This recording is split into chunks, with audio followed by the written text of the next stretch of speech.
안녕하세요, 풋볼 포레스트입니다. 바로 오늘 있었던 경기죠. 손흥민 선수의 토트넘 하트스퍼와 아스톤빌라 간의 2024-25 시즌 프리미어리그 10라운드 경기가 있었습니다. 토트넘 하트스퍼가 이번 경기에서 상대하게 되는 아스톤빌라는 지난 시즌 프리미어리그에서 20승 8무 10패로 리그 4위를 차지했던 5위 토트넘 하트스퍼를 제치고 UEFA 챔피언스리그 출전권을 다했던 강력한 팀으로서 아스톤빌라는 올 시즌에도 5승 3무 1패라는 절정의 성적으로 리그 4위에 오르면서 파리 토트넘 하트스퍼보다 훨씬 더 좋은 시즌을 보내고 있기 때문에 이번 경기는 토트넘 하트스퍼에게는 올 시즌 4위권 경쟁을 위해서라도 반드시 승리해야 하는 중요한 경기라고 할 수가 있었고, 반대로 아스톤빌라 입장에서도 반드시 승리를 해야 하는 승점 6점짜리 경기라고 할 수가 있었는데요. 토트넘으로서는 아스톤빌라와의 지난 시즌 맞대결에서는 1대2로 패배를 당했었기 때문에 홈 경기라고 할지라도 쉽지 않은 경기가 될 수밖에 없고, 토트넘 하트스퍼의 캡틴 손흥민 선수가 부상으로 몸 상태가 온전치 않은 상황인 만큼 어려운 상황에서 치르는 경기라고 할 수 있었습니다. 하지만 토트넘 하트스퍼는 최근 팀의 주장인 손흥민 선수가 부상에서 회복해 훈련에 참여를 했다는 상당히 긍정적인 소식이 전해지기도 했었는데, 오늘 경기에서 토트넘 하트스퍼의 엔제 포스테코글루 감독은 굴리에모 비카리오 골키퍼, 페드로 포로, 크리스티안 로메로, 라두 드라구신, 데스티니 우도기, 파페 마타르사르, 로드리고 벤탄쿠르, 디안 크루셉스키, 브레논 존슨, 도미닉 솔랑케, 손흥민 선수까지 마침내 부상에서 회복한 손흥민 선수가 곧바로 선발로 출전 기회를 얻으면서 정말 오랜만에 토트넘 하트스퍼의 선발 라인업에 등장을 했고, 토트넘 하트스퍼는 맨체스터 시티와의 경기에서도 상당히 효과를 봤던 최근 자주 쓰인 2공미 1중미 체제가 아닌 2중미 1공미 체제로 좀 더 중원을 두텁게 하는 선택을 했고, 미키 반더벤 선수는 부상으로 인해 결국 출전하지 못하면서 라두 드라구신 선수가 오랜만에 센터백으로서 선발 출전 기회를 받게 되었습니다. 그리고 아스톤빌라 역시 올리 와킨스, 유리 틸레망스 등 핵심적인 주전 선수들이 대거 출전하면서 토트넘 하트스퍼를 상대했는데요. 이번 경기에서 토트넘 하트스퍼는 아스톤빌라를 상대로 홈에서 펼쳐지는 경기임에도 불구하고 볼점유 면에서 딱히 큰 이점을 가져오지 못하는 경기를 펼쳤고,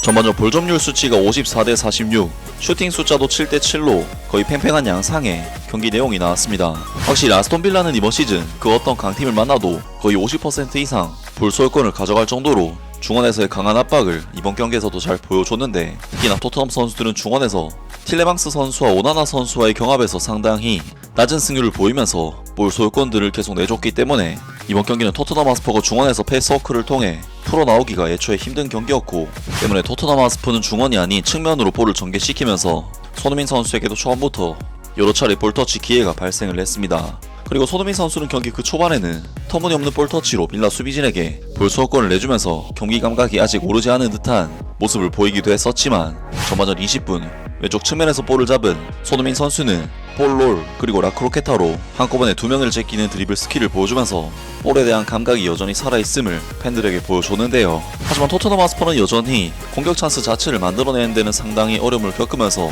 아스톤빌라를 상대로 사실상 아무런 힘을 쓰지 못했는데, 토트넘 하트스퍼는 전반전 6분 박스 안에서의 세컨볼을 페드로 포로 선수가 홈런 슈팅을 날려버렸고, 전반전 17분에는 로드리고 벤탄쿠르 선수가 중거리 슈팅을 시도했지만 역시나 하늘로 슈팅이 날아가 버렸고, 21분에는 또다시 로드리고 벤탄쿠르 선수가 중거리 슈팅을 시도했지만 골대 위로 날아가 버리는 등 토트넘 하트스퍼는 아스톤빌라를 상대로 거의 외곽 지역에서만 슈팅이 나올 뿐 박스 안에는 거의 접근조차 하지 못할 정도로 제대로 된 찬스를 거의 만들지 못했습니다. 결국 찬스를 만들지 못하고 계속해서 의미 없는 시간만 보내던 토트넘은 29분 오나나 선수의 강력한 헤더가 골대를 맞고 나오면서 다소 운이 따르기도 했지만, 결국 32분 아스톤빌라의 코너킥 상황에서의 세컨볼을 모건 로저스 선수가 마무리를 지었고, 토트넘 하트스퍼는 오늘 아스톤빌라와의 경기에서 아예 힘도 쓰지 못하고 실점까지 내주는 그야말로 최악의 상황으로 경기가 전개되었습니다. 그리고 이후 토트넘은 전반전 추가 시간에 도미닉 솔랑키 선수가 박스 안에서 슈팅을 시도했지만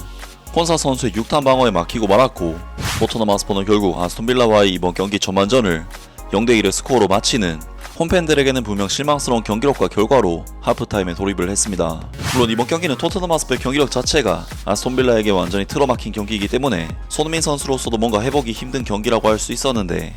손흥민 선수는 전반전 막판에도 또다시 라크로케타라는 기술을 활용해 2명의 수비 틈을 비집고 들어가는 움직임을 보이는 등 전반전 토트넘 하트스퍼의 아쉬운 경기력 속에 그래도 뭔가 해보려고 하는 선수가 있었다면 바로 손흥민 선수였습니다. 그리고 전반전부터 좋은 활약을 보여주던 손흥민 선수는 후반전이 되자마자 자신의 진가를 드러내기 시작했는데, 토트넘 하트스퍼는 후반전 4분 왼쪽 측면에서 볼을 잡은 손흥민 선수가 환상적인 왼발 크로스를 시도했고, 이것을 브레논 존슨 선수가 마무리를 지으면서 토트넘 하트스퍼는 자칫 말릴 수도 있었던 경기를 이른 시간 안에 원점으로 돌려놓는 데 성공했습니다. 그리고 손흥민 선수는 브래넌 존슨 선수의 이번 득점을 통해 시즌 3호 도움을 기록하게 되었는데요. 정말 손흥민 선수의 이번 어시스트 장면은 아스톤빌라의 모든 수비수들을 피하면서 브래넌 존슨 선수에게 정확히 배달이 됐다는 부분에서 정말 너무나도 정교한 크로스였는데, 와, 정말 이런 퀄리티의 크로스를 박스 안에 넣어줄 수 있다면 공격수들 입장에서는 받아먹기가 너무나도 편한 손흥민 선수의 엄청난 클래스를 느낄 수 있는 어시스트 장면이었고, 손흥민 선수는 토트넘 복귀 전부터 다시 한번 자신의 진가를 증명했습니다. 그리고 동점골이 터진 토트넘은 한껏 분위기가 올라오면서 도미닉 솔랑키 선수가 유효 슈팅으로 아스톤빌라의 골문을 위협하는 등 완전히 흐름을 가져왔는데, 어처구니 없게도 잘 나가던 토트넘은 55분 손흥민 선수를 갑자기 교체시키는 선택을 엔제 포스테코글루 감독이 감행했고, 손흥민 선수는 믿을 수 없다는 표정을 지으면서 경기장을 빠져나갔습니다. 그리고 손흥민 선수는 분이 풀리지 않았는지 벤치에서 거의 울분을 토하면서 엔제 포스테코글루 감독의 교체에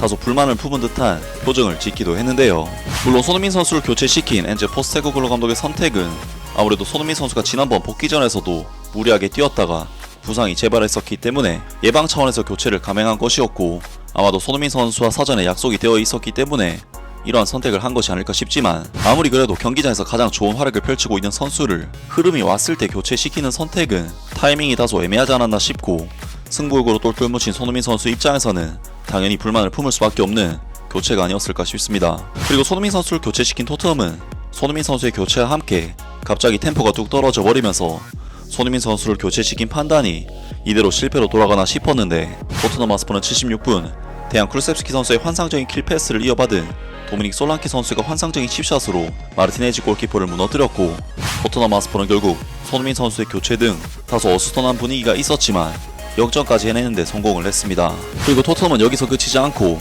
79분 히샤리송 선수의 어시스트를 받은 도미닉 솔랑키 선수가 추가 득점을 터뜨렸고, 토트넘 하스퍼는 아스톤빌라와의 오늘 경기를 다소 힘들긴 했지만 어쨌든 역전 승리로 마무리를 지으면서 이번 경기 승리를 통해 프리미어리그 7위 자리까지 올라오는 좋은 결과를 만들어냈습니다. 오늘 경기에서 손흥민 선수는 비록 약간의 마찰도 있었지만 결과적으로 체력도 아끼고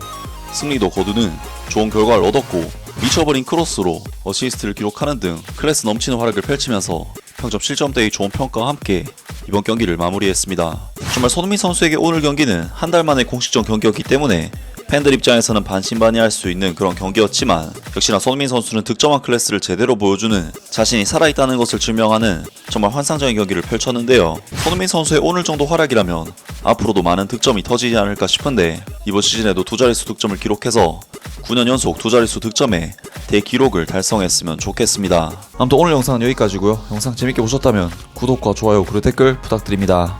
감사합니다.